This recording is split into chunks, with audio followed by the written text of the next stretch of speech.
शेळी पालनासाठी 20 लाख रुपये लोन घेतल्यावर 50% सबसिडी. परत गव्हर्नमेंटच्या ज्यात सगळ्यात मोठी स्कीम आहे NLM करून. NLM national live stock mission. अच्छा. तर त्या स्कीम मध्ये कसं आहे, कमीत कमी 100 शेळ्यांचं लोन 20 लाख. बर.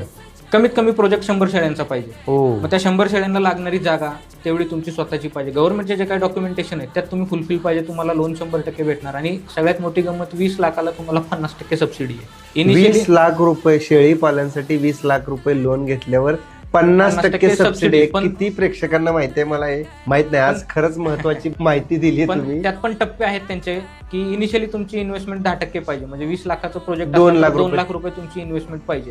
ते कशी करायची, काय टप्पे आहेत, ते क्लॉज आहेत त्याचे. त्या क्लॉज मध्ये तुम्हाला जायला लागला. असं नाही की 20 लाखाचं लोन आहे म्हणजे तुम्हाला सगळे डॉक्युमेंटरी झाले की तुम्हाला लगेच बँक 20 लाख देणार. 6 महिन्यात ती येऊन बघणार तुम्ही गोटा बांधलाय का, शेळ्या आणल्यात का. परत 1 वर्षांनी एक व्हिजिट असणार की बाबा चालू आहे का. मग त्याच्यानंतर तोपर्यंत तुम्हाला 10 लाख रुपये आलेले असतील किंवा 12 लाख तुमच्या त्या पद्धतीच्या बँकवाल्याच्या रिपोर्टवरनं फंडिंग आहे ती रिलीज झालेली असते. आणि 1 वर्षानंतर किंवा 1.5 वर्षानंतर तुम्हाला 20 लाख रिलीज झालेले असतात आणि तुम्हाला फक्त 10 लाख फेडायचे असतात. क्या बात आहे. आणि त्यात पण जर जेन्युइन कॅन्डिडेट असेल तर हे 10 लाख आहे का नाही 2 ते 3 वर्षात जर कंटिन्यू करणार असेल तर होणार ना. पूर्ण पुढे तुम्ही टोटल प्रॉफिट मध्ये.